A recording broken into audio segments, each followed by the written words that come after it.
Halo warga seluruh Banten, senang sekali kami kembali hadir menyajikan informasi seputar kegiatan pemerintah Provinsi Banten selama sepekan dalam Banten Sepekan.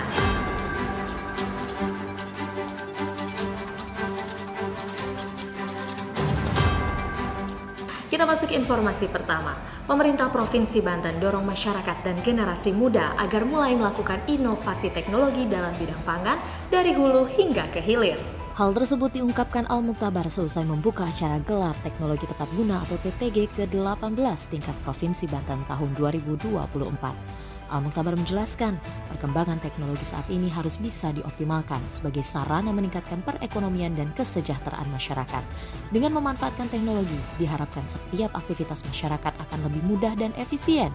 Saat ini, anak muda Provinsi Banten sudah banyak yang melakukan inovasi teknologi, khususnya pada bidang pangan, seperti inovasi pembuatan pupuk cair, percepatan pengolahan tempe, daur ulang sampah, panel surya, dan lain sebagainya.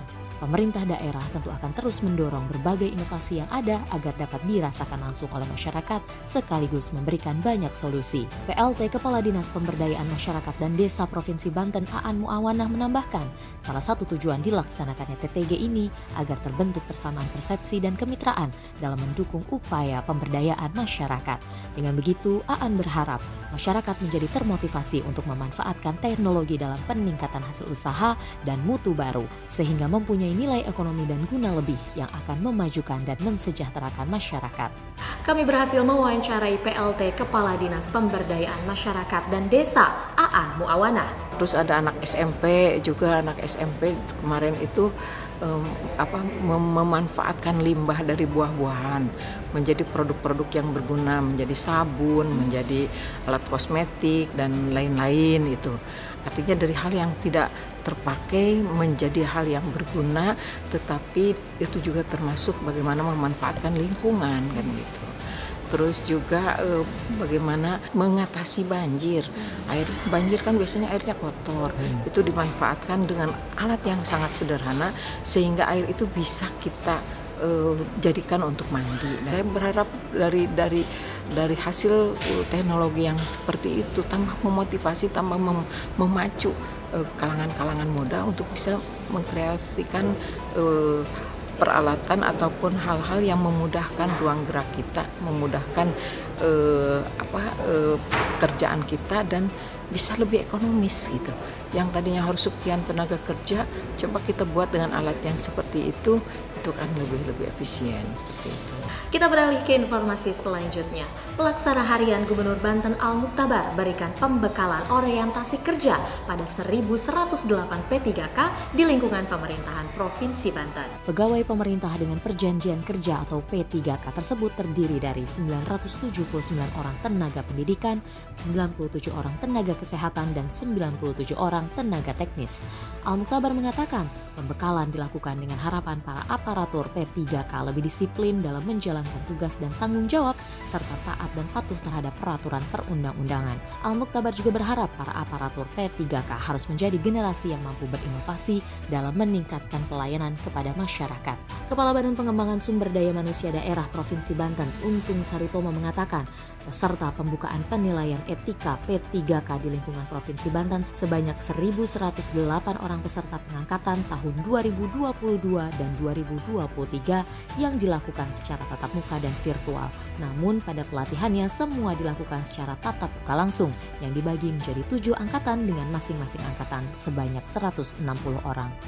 Baik warga seluruh Banten, pelaksana harian Gubernur Banten Al-Muktabar pesankan program-program yang mendukung pencapaian Indonesia Emas 2045 saat membuka Rakerda Dharma Wanita Persatuan Provinsi Banten tahun 2024. Dalam Rakerda yang mengusung tema penguatan fungsi dan peran organisasi Dharma Wanita Persatuan untuk mendukung kinerja pembangunan nasional, Al-Muktabar mengatakan salah satu peran dalam peningkatan kapasitas sumber daya manusia ada peran Dharma Wanita. dirinya mengaku yakin dan optimis bahwa Indonesia akan tetap berdiri untuk mencapai tujuan seperti cita-cita para pendiri bangsa yang tertuang dalam pembukaan Undang-Undang Dasar 1945. Indonesia akan keluar dari negara penghasilan menengah menuju negara maju. Dalam kesempatan itu, Al-Muktabar juga memaparkan perkembangan pembangunan infrastruktur jalan, sekolah baru, hingga dukungan kepada sekolah swasta dalam mendukung pengembangan sumber daya manusia di Provinsi Banten. Menurutnya, mempersiapkan SDM harus dimulai sejak masa siap nikah, masa kehamilan, masa tumbuh kembang anak-anak, hingga memasuki masa usia produktif. Untuk itu, dirinya berpesan kepada para ibu rumah tangga, para pendidik, dan semua pegiat pendidikan untuk menyiapkan generasi muda Indonesia yang kuat fisik dan mentalnya.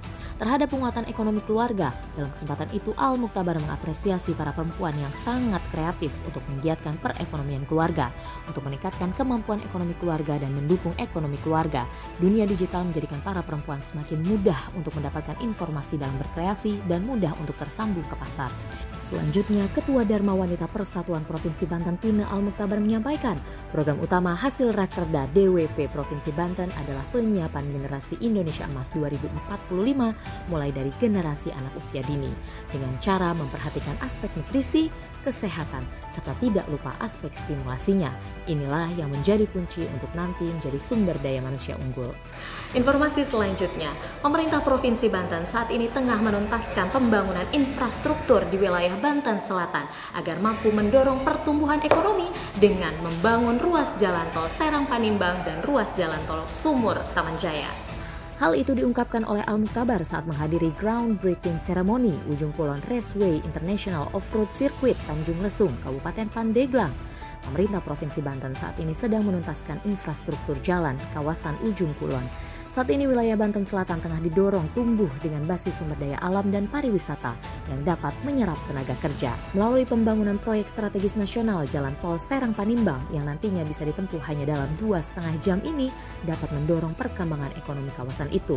Karena Provinsi Banten merupakan tujuan investasi di Indonesia dan pemerintah Provinsi Banten tengah mempersiapkan infrastrukturnya dengan sungguh-sungguh.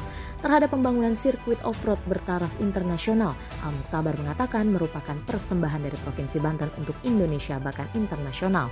Olahraga, khususnya otomotif, turut mengintegrasikan Indonesia dalam pergaulan dunia. Usai menghadiri groundbreaking ceremony Ujung Kulon Raceway International Off-Road Circuit Tanjung Lesung, Al-Muktabar meninjau pembangunan ruas jalan tol Sumur Taman Jaya. Pembangunan ruas jalan tol sepanjang 12,95 km itu ditargetkan selesai tahun 2024 dengan nilai kontrak 87,865 miliar. Pelaksana Harian Gubernur Banten Al-Muktabar secara bertahap melepas keberangkatan jamaah haji Provinsi Banten. Al-Muktabar senantiasa mendoakan para jamaah haji semoga dapat menjadi haji yang mabrur serta dapat menjadi suri tauladan dalam kehidupan sosial bermasyarakat. Al-Muktabar juga menyampaikan bahwa Presiden Republik Indonesia dan Wakil Presiden Republik Indonesia melakukan kerjasama bilateral dengan Arab Saudi sehingga kuota haji Indonesia selalu bertambah. Setiap tahunnya Indonesia mendapatkan penambahan kuota haji. Pemerintah Provinsi Banten bersama Kementerian Agama dan instansi penyelenggara ibadah haji terus berupaya memberikan layanan-layanan dan fasilitas terbaik bagi jamaah haji dan calon jamaah haji baik di tanah air Indonesia maupun di Arab Saudi. Kepala Kantor Wilayah Kementerian Agama Provinsi Banten Nanang Fatur Rahman mengatakan jamaah haji Provinsi Banten tahun 2024 ini sebanyak 10.316 jamaah. Dari tahun sebelumnya hanya 9.903 jamaah haji saja. Provinsi Banten mendapatkan penambahan kuota haji dari limpahan DKI Jakarta dan Lampung yang belum menyerap penuh kuota haji yang diberikan pemerintah pusat. Nanang menambahkan, jika dilihat dari kenaikan yang signifikan calon jamaah haji di Provinsi Banten yang masuk ke dalam daftar tunggu keberangkatannya setiap tahun, hal itu mengindikasikan bahwa kesadaran masyarakat Banten untuk menunaikan ibadah haji semakin meningkat. Peningkatan itu terus diimbangi terhadap pelayanan bagi jamaah dan calon jamaah, sehingga pemerintah pusat, daerah, dan instansi atau lembaga penyelenggaraan haji terus berupaya meningkatkan pelayanan dan kenyamanan bagi para jamaah dalam menjalankan ibadah haji.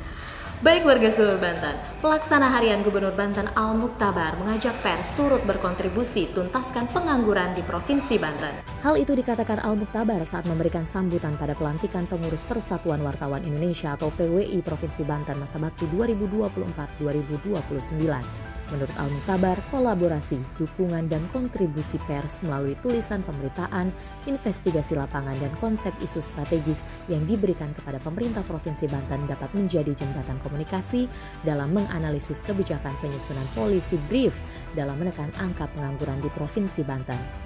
Selain itu, Al-Mukhtabar juga mengajak insan pers yang memiliki kemampuan khusus di bidang pertanian, kelautan dan perikanan, perkebunan, dan lain-lain untuk memanfaatkan kemampuannya dengan mengajak dan memperjuangkan generasi muda yang memiliki background pendidikan, bakat, dan mata pencaharian di bidang tersebut untuk konsen ke arah yang dituju. Hal itu dapat bekerja sama dan berkolaborasi dengan pemerintah Provinsi Banten dalam tekan angka pengangguran.